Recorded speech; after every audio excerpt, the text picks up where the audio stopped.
So in the StrongFirst school of strength, the kettlebell swing is affectionately considered the center of the universe. It's one of the first movements that you learn, and everything's built off of it. A clean is a swing that finishes in the rack. A snatch is a swing that finishes overhead.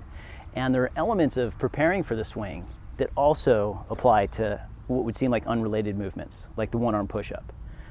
So what do we need for a swing, right? We need great hip extension. We need, the front of your hip to be open. We want to be able to create some great pop and explosion and lock out with the glutes.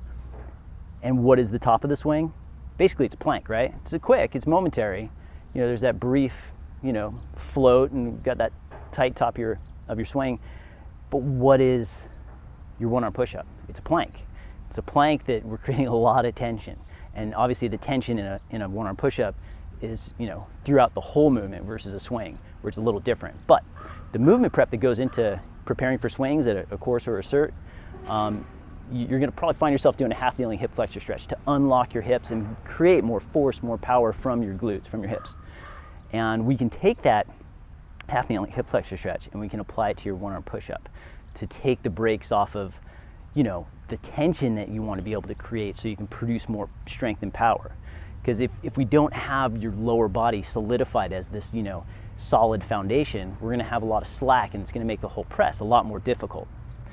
So grip, lats, abs, and glutes, GLAG, right? The acronym GLAG. So it's easy to get caught up in the pushing portion of, or pushing element of a one-arm push-up. Because, obviously it's a press, and you're going to use your grip, and you're going to use your lat to pull yourself down, and you use your abs to brace up your trunk, and you squeeze your glutes. But like if we focus on the glutes, I feel like it's an element of the one-arm push-up that kind of goes overlooked, because I think it's easy to get caught up in the pressing aspect of it. But the pressing gets easier when you have a really solid foundation to push from. So you've done this before. You've done this for swings or for other things, or maybe just to recover from all the sitting that we do in our first world lifestyles. But we're gonna go half kneeling hip flexor stretch. 90, 90, 90, right?